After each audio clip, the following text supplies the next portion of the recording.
चालकज्यू, आदरणीय सभाका सभाध्यक्ष महोदय, मञ्चमा विराजमान कार्यक्रमका प्रमुख अतिथिज्यू, विशिष्ट अतिथिज्यू, अन्य अतिथिज्यूहरू, निष्पक्ष निर्णायक मण्डल, आदरणीय गुरुवर्गहरू, प्रतिस्पर्धामा आफूलाई खरो साबित गरी विजयको माला पहिरिन तयार रहनुभएका मेरा प्रतिस्पर्धी मित्रहरू तथा यस गरिमामय कार्यक्रममा उपस्थित सम्पूर्ण महानुभावहरू, अमरादर्श माध्यमिक विद्यालयको कक्षा 7 मा अध्ययनरत म छात्र प्राञ्जल पौडेलको तर्फबाट स्वीकार्नुहोस् मेरो नमस्कार।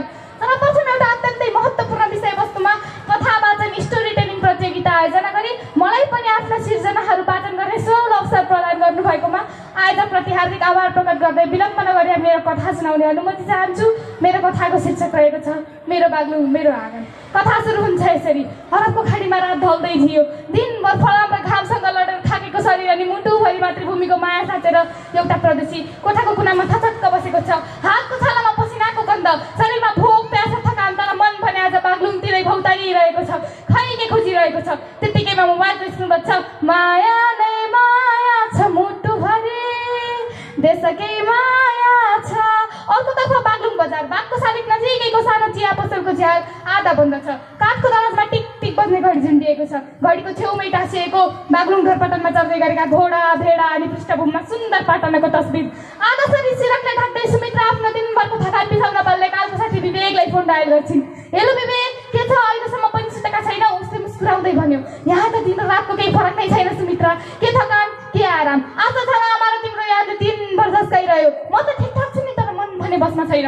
सुमित्राले भनिन्, आज त बाग्लुङ बजार पनि चुपचाप छ, शान्त अनि निशब्द। किन हो किन्नी, मलाई पनि आजकल बाग्लुङ मलिन चाहिँ लाग्छ तिमी नभएर। यो वाक्यले उसले जस्तो छयो। उसले आँखा चिम्लियो। त्यसपछि बाग्लुङका हरेक कुना कन्दराहरू उसको मानसपटलमा चलचित्रको दृश्य चाहिँ सर्वलाउन थाले। ए सुमित्रा, तिमीलाई याद छ आमाले हामीलाई पहिलो पटक माघे सङ्क्रान्तिमा पवित्र काली गण्डकी लैजानु भएको? अनि गण्डकीका प्रत्येक सालग्रामहरू कति पवित्र र महत्त्वपूर्ण हुन्छन् भने हामीलाई कृष्ण गण्डकीको महिमा सुनाएको।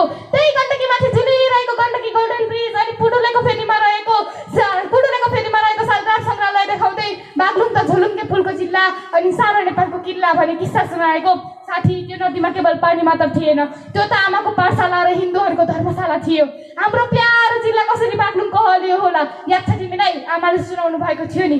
कुनै समय यहाँ बाघहरूको लस्कर लाग्थ्यो रे, डरले होइन साहसले। मगरहरूले बाघसँग जुधे, त्यही बाघ र लुङ मिसिएर बाग्लुङ बन्यो रे। उसको स्मृतिमा बाग्लुङ कालिकाको दिव्य भूमि, मन्दिरका घन्टी अनि भजन कुण्डलीहरूका मधुर आवाजहरू गुन्जिन थालिसकेका थिए। कालिका भगवती माताको पाउमा उभिएर आमाले भन्नुहुन्थ्यो, बाबु सत्यनिष्ठा र मानव सेवामा सधैँ लाग्नु। सायद त्यसैले होला आजसम्म पनि मलाई डरले जित्न सकेको छैन, असत्यले हराउन सकेको छैन। यो सुमित्राले भित्रभित्रै भक्कन थालिन्। उसले कुरा बदल्यो। सर्वसिद्धि धाम पञ्चकोट गएको दिन सम्झन्छौ?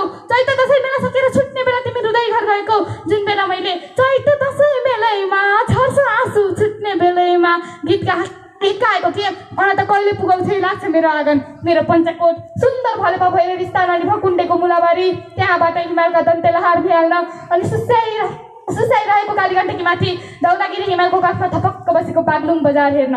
भावुक स्वरमा उसले थप्यो, भकुण्डेको पराहाताल, पानी गटेरी, सौरेको धुरी हुँदै गाजाको दह र गाजाको लेकबाट बरेङ डाँडा, कुस्मिसेरा अनि जैरी सिस्तीका आग्ला डाँडाहरूमा मेरो बाल्यकालको अनुहार देखिन्थ्यो ऐनामा जस्तै। उसको स्मृति जैमिनी ऋषिको तपोभूमि जैमिनी घाट हुँदै सत्यवती मन्दिर बाटाका सर पुगेको थियो। त्यहाँ पुग्दा ए सत्यवती बजाई म आएँ है, मेरो भिसा लागे, राम्रो काम मिलेसै बजाई भन्दै चर्को स्वरले कराएको हिजो जै लाग्छ। हो सुमित्रा, त्यहाँ सिकेको सत्य म यहाँ प्रदेशी जीवन बाँच्दा पनि मनले बिर्सन सकेको छैन। पनि कति मिलेर बसेका थियौँ यी बाग्लुङमा, बाहुन, छेत्री, मगर, गुरुङ, दलित, गन्धर्व, मुस्लिम, कति नाम मात्रै फरक, मन भने एउटै, सयौं ढुङ्गा फुल्का एउटै माला। सुमित्राले कुनै वाक्य निकाल्न सकिनन्। उसले कुरा बदल्यो। जैमिनीको हाँडीकोट, बाग्लुङको संसारकोट, काठेगोडाको बिउकोट, रामकोट, थम्जाको बेलडुङ्गा, यी त ढुङ्गा होइनन् सुमित्रा, इतिहासका सास हुन्। बाग्लुङका छाती अनि हाम्रा धरोहर हुन्। हुन्टेको लेकबाट फर्कदा धरम खोलाका असला माछा अनि टेउवाको डाँडामा कुदेका ढुङ्गाका मूर्तिहरू, आहा यो जीवन्त कला र सिर्जना। थाहा छ साथी, त्यो गाईघाटको झरना आज पनि मेरै काण्ड खसिरहेको छ जस्तो लाग्छ मलाई। तारा खोलाका आलु, टिमुरको छेउ, भाँगोको चटनी, सिस्नुको साग अनि फापरको रोटी, यो खाडीमा कहाँ पाउनु त्यो स्वाद, त्यो सुगन्ध। खरबाङ बजारको चर्को घाम, थामाचौरको शीतलता, चमेरी गुफा, सिसाखानी, दर्लिङको गङ्गरे, तमान खोला, निसी खोला, ढोरपटक शिकारा र छेड, सुन्दर पाटना अनि नागबेली उत्तर गङ्गा। हो सुमित्रा, यहाँ काली गण्डकी बढी घाट र उत्तर गङ्गा त छैनन्, तर पसिनाका खोलाहरू बगिरहन्छन्। निसी खोला, तमान खोला, टारा खोला र ठेउले खोला, यी सबै खोलाहरूले मलाई एउटै कुरा सिकाए, बग गन्तव्यमा पुग तर नबिर्स आफ्नो धरातल। सुमित्राले भनिन्, आज पनि आमाले तिम्रो बारेमा सोध्नुहुन्छ र भन्नुहुन्छ, नानी कहिले आउँछ मेरो छोरा? उसका आँखा रसाउन थाले, भारी मन बनाएर भन्छ, म बस्दिनँ सुमित्रा यो मरुभूमिमा, आउँछु मेरै माटोमा, मेरो बागलुङलाई सजाउन। बागलुङे पञ्चेबाजा सोरठी र सालैजो अनि हनुमान नाचको मजा लिन, तारा खोलाको भुस पोल्ने मेला, बागलुङ बजारको चैते दशैं मेला अनि ढोरपाटनको पूर्णिमा मेला हेर्न। त्यो कति आतुर छु म तिमीलाई के थाहा? र आमालाई भनिदिनु, तिम्रो छोरा तिम्रो आँसु पुस्न अनि बागलुङलाई संसार सामु चिनाउन ठुलो अठोट बोकेर आउँदैछ भनेर। टिङ टिङ एक्कासी मोबाइलको स्विच अफ हुन्छ, तर त्यो रात अरबको मरुभूमिमा तातो हावाभित्र बागलुङको छायासल बोलाउँछ। परदेशीको आँखामा कालिका भगवती मन्दिरको पवित्र दीप बलिरहन्छ। अन्त्य दीपसँगै एउटा प्रदेशी युवाको मन जलिरहन्छ। धन्यवाद, नमस्कार।